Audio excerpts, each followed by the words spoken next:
kita hari ini perwakilan daripada saya sebagai perwakilan daripada Birut turun ke Banda Aceh bersama gure-gure, bersama kawan-kawan ingin memukul kembali Gubernur Aceh yang sudah lama diam, tak bersuara di saat agama Islam dilecehkan di Jakarta, yaitu di Kemenang. Hari ini pemerintah yaitu gubernur yang dipilih oleh rakyat, tetapi di saat Islam, di saat yaitu suara azan yang paling mulia dicaci, dihina oleh Menteri Agama Yakut, tidak bersuara. Ini mungkin Gubernur Aceh, saya menduga dan kita menduga semua yang bahwa Sinapa termasuk bagian daripada pendukung penista agama.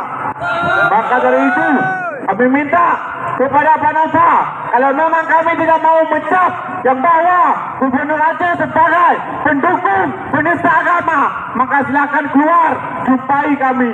Nyoyanto kena gure-gureron Pak Nasa, yang kata gudang di tengah-tengah yaitu kantor DPR. Nyong kantor gubernurnya kan kantor Maron, kan kantor Rusiran, tetapi kantor rakyat.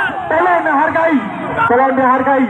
Ini yang datang ke sini, kami datang ke sini bukan tiap hari, bukan ingin meminta proyek Pak Gubernur. Kami datang ke sini bukan yaitu untuk meminta apa-apa, tetapi kami datang ke sini di saat ada kebijakan-kebijakan agama yang dilecehkan, tapi Gubernur Aceh yang berhak bersuara hari ini diam. Maka itu yang saya harapkan. Sekali lagi harapan kami agar Gubernur Aceh bersuara membela Islam. Jangan sampai ke depan kami menduga, kami mencap yang bahwa Nova sebagai pengikut penista agama. Mungkin cukup sekian dari saya. Wabillahi taufiq wal hidayah. Wassalamualaikum warahmatullahi wabarakatuh.